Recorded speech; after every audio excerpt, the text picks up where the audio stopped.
And May 4th is International Firefighters Day, where countries around the world pay their respects to the first responders that keep their communities safe 24 hours a day, 7 days a week, 365 days a year. While most run away from danger, firefighters run towards it, doing everything they can to minimize damage and save those involved, even giving up their lives for others. We at MTN want to thank all the firefighters of Montana for keeping the Treasure State safe. I just feel like it's a good time to get back to the city of Great Falls, just since I grew up here in Great Falls, so it's just feels nice to kind of get back to the people. According to GFFR, over the past year, the number of fires has increased in Great Falls, but the department is still giving their all to protect their neighbors. GFFR say in the first 3 months of 2025, they've responded to as many fires as they did in the first half of 2024. We are still seeing some moisture building in, some lower elevation rain and upper elevation snow. I'll give you a full look at your forecast coming up next. Storm Tracker weather starts now with Brianna Juneau. Welcome back. Taking a look at your Great Falls iCam earlier this evening, we could see those cloudy skies really rolling in. Chances of those showers and thunderstorms continue tonight, and those high temperatures today dipped back down around average, around 63 degrees. Compared to yesterday, this is definitely much cooler. Over in that Opportunity Bank of Montana weather cam in Helena, earlier this evening, we also saw those cloudy skies. Those high temperatures were a little bit warmer into the 70s.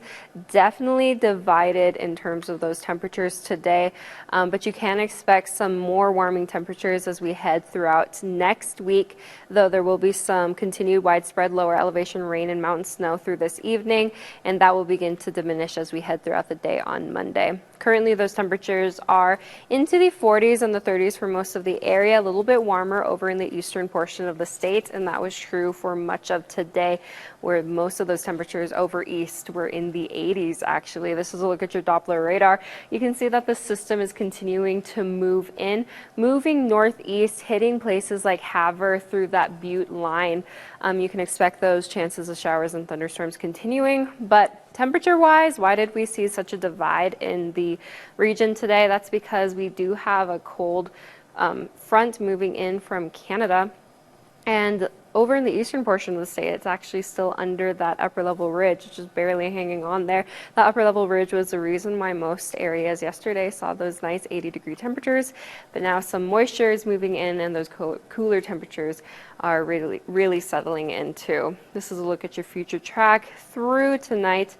You can expect that those chances of showers and thunderstorms continue, which is great for that moisture. We definitely really need it, becoming more widespread as we head into the overnight hours, and then increasing those chances for some upper elevation snow. As we head through Monday morning, more chances of that snow will increase through central locations and even up into that western portion of the state and down by Butte and Bozeman. So if you're traveling there, keep that in mind. Most of this widespread precipitation will begin to move a little bit more east tomorrow before dying down Monday evening. And then we'll actually see that system revive a little bit over into the eastern portion of the state so that they don't have to miss out much on that precipitation. But this overall will be really good for most of the region. But tonight, because of that snow in those mountains, we will see some winter weather advisories mainly in place for the central Montana location.